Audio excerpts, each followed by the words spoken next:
আসন্ন দুর্গাপূজা উপলক্ষে গেল 3 দিনে বেনাপোল স্থলবন্দর দিয়ে মোট 118 মেট্রিক টন ইলিশ ভারতে রপ্তানি হয়েছে। এর মধ্যে বেনাপোল মৎস্য কর্মকর্তা জানিয়েছেন, বাণিজ্য মন্ত্রণালয়ের নির্দেশনা অনুযায়ী 12 অক্টোবরের মধ্যে ইলিশ রপ্তানি কার্যক্রম শেষ করতে হবে। মুসলিম উদ্দিন পাপ্পুর তথ্য ছবিতে প্রতিবেদন। দুর্গাপূজা উপলক্ষে ভারতে ইলিশ পাঠানোর সিদ্ধান্তের পর গেল বৃহস্পতিবার বেনাপোল স্থলবন্দর দিয়ে 20টি ট্রাকে করে 54 টন পদ্মার ইলিশ রপ্তানি করা হয়। এরপর শনিবার যায় 45 মেট্রিক টন ইলিশ, সবশেষ রবিবার যায় 19 মেট্রিক টন। রপ্তানি করা এসব ইলিশের দাম ধরা হয়েছে প্রতি কেজি $10 মার্কিন বা 1180 টাকা। এই গাড়ি ইলিশ মাছ নিয়ে আসছে পটুয়াখালী থেকে ইন্ডিয়ার উদ্দেশ্যে। 8 টন ইলিশ ইন্ডিয়ায় যাচ্ছে প্রথম চালানে।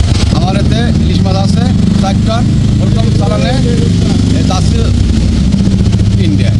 বেনাপোল মৎস্য কর্মকর্তা জানিয়েছেন, ভারতের অনুরোধের পরিপ্রেক্ষিতে বাংলাদেশ সরকার 49টি রপ্তানিকারক প্রতিষ্ঠানকে বিভিন্ন বন্দর দিয়ে 2420 মেট্রিক টন ইলিশ রপ্তানির অনুমতি দেয়। এর মধ্যে 48টি প্রতিষ্ঠান 50 টন করে 2400 টন ও একটি প্রতিষ্ঠান 20 টন ইলিশ রপ্তানি করবে। বাণিজ্য মন্ত্রণালয় 49টি প্রতিষ্ঠানকে 2420 মেট্রিক টন ইলিশ মাছ ভারতে রপ্তানির অনুমতি প্রদান করে।